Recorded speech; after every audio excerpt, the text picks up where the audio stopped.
Og du var jo 38 år, omtrent når denne boka kom ut, og du hadde jo selvfølgelig hatt mange jobber før den kom. Mm. I korte trekk, hvordan var veien fram til denne, at du debuterte som skjønnlitterær forfatter? Og ganske så humpete, altså. Ja. Og full av selvransakelse og frustrasjon. Fordi jeg hadde trykket i meg til å skrive lang fiksjon. Jeg hadde det med meg helt fra jeg var 20 år omtrent. Jeg dro til hovedstaden og bodde i kollektiv og leste døra og skulle begynne å skrive noveller på den tida, men var alt for selvkritisk og kom ikke i gang. Så jeg begynte å skrive på hestekrefter da jeg var rundt 34 år. Og trøkket som hadde bygd seg opp da, det var ganske stort, og med en følelse av at jeg kastet ikke akkurat bort livet, men jeg merket da at jeg kastet bort en egenskap da, som jeg merket jeg visste ikke helt hvor god den var, og hva den kunne bli til, men at jeg hadde noe i meg som jeg ikke brukte. Det trykket på meg helt til jeg fikk begynt å skrive de første linjene i hestekrefter. Denne Erik Fyksen, som det handler om her, han er jo også 34 år på når denne historien foregår. Men han har jo et helt annet liv enn det du hadde som 34-åring, går jeg ut fra. Men er han på en måte et speilbilde på hva du kunne ha blitt hvis du ikke hadde flyttet fra bygda? Litt av det. Det er det. Mye i den boka er forsøk på å beskrive på en lun og ikke alt for hva er motsatsen til lun da? Dette er yrkesskaden som kommer til forfatter, sånn at du veier hårdt ord opp.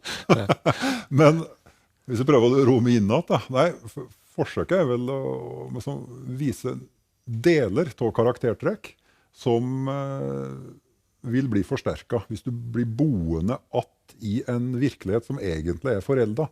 Det Erik gjør er at han går att i en bensinstasjon som egentlig er et tempel over tida som han og kjæresten hadde da de var helt unge. Og så blir det skakkere og verre ettersom da moderniteten rykker innpå og ødelegger for han.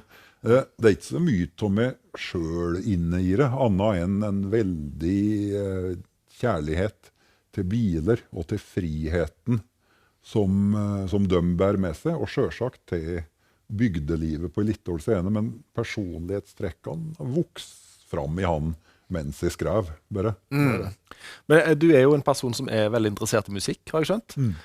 Kan jeg driste meg til å si at denne boka her har mye sånn country i seg? Ja. At det er store følelser, det står i fare for å bikke over? Ja. Jeg likte det, og jeg merket med den boka, når jeg leser henne nå, hvor opptatt jeg var til å ha et ornamentert språk. Jeg arbeider veldig med slyngende setninger som skulle klatre på adjektivene sine så høyt opp som det gikk, fram til det nesten sprakk, og av og til over i det pompøse. Og litt barokke, men det jeg likte mer, og fortsatt like, det er countrymusikkens bruk da, av sentimentaliteten. Og i romanform så liker jeg fortsatt det at språket følger intensiteten i fortellingen. At det er steder i beskrivelsen av en sorg eller av en kjærlighet som er veldig intens. Og da synes jeg at stilgitaren skal få være med og svinge seg opp da, i der. Og da har jeg støtt spurt meg om mer og mer hvor høyt opp skal han skrive det, hvor høyt opp tåle denne situasjonen, de store ordene. Og jeg synes egentlig at oss generelt er for mye knyttet til dogme at store følelser skal beskrives med små ord. Men som de enkle, renskårne og litt lavmælte måten å si det på. Men jeg må si jeg har litt sans for den mer at du dreper på litt med både orgel og stilgitar.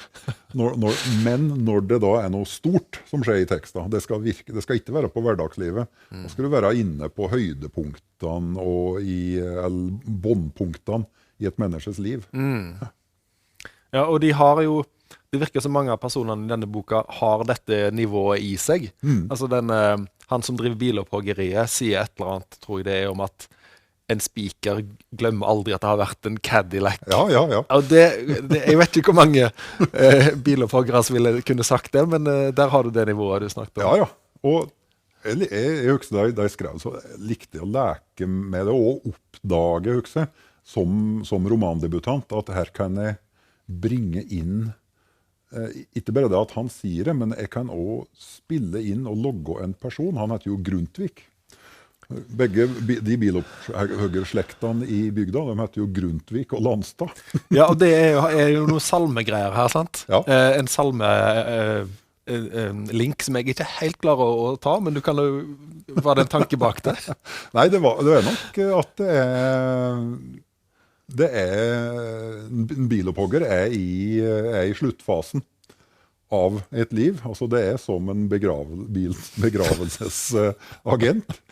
Og jeg tror ikke det skal ligge så veldig mye mer enn det i det, men at det er en slags lisens til en mer vidløftig tanke da, om bilens overgang til dødsriket, som selvsagt i denne bok, i hestekrefter, ikke bare er som at metall blir presset sammen. Det er et metafysisk element i det når bilen går over til den andre siden, som er knyttet til menneskene. Så dette er vel også, tror jeg faktisk, det første kontakten jeg hadde med det overnaturlige elementet i bøkene mine, som har vært med i nesten alle. Unntatt HLV. Unntatt HLV, ja. Ja, for det er jo på en måte biler her som en ikke vet om eksisterer eller ikke. Denne hvite Cadillacen, for eksempel. Også denne franske Fasselvegaen, som også har en sterk rolle i dette.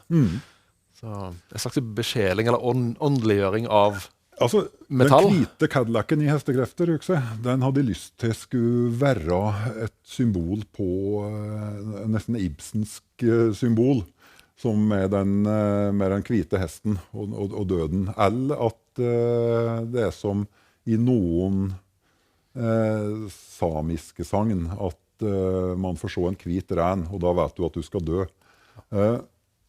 Og dette er jo lagt inn i fortellinga her, rett før det skjer en dramatisk bilulykke, der 2 stykker dør, så viser den hvite Cadillacen seg i bygda. Det er jo gått 15 år siden denne boka kom ut. Og da han kom ut, så sa du at du ville skrive en bok for menn som gjerne ikke leste så mye, som var mer opptatt av bil. Når jeg leste den igjen nylig, så tenkte jeg at hestekrefter på en måte er litt forut for sin tid, på den måten at siden denne boka kom ut, så har det vært mye snakk om liksom, mannsrollen i krise, og forholdet mellom utkant og sentrum har blitt kanskje enda mer tilspisset.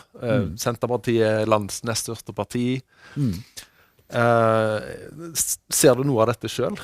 Ja, jeg merket det kanskje 8 år etter at boka kom, for da var det var jo lokale saker, da, men da var det blant annet veiutbygginger som tilsvarer det som skjer i hestekrefter, og en mye større plass i offentligheten for menns sårbarhet og menns behov for fellesskap.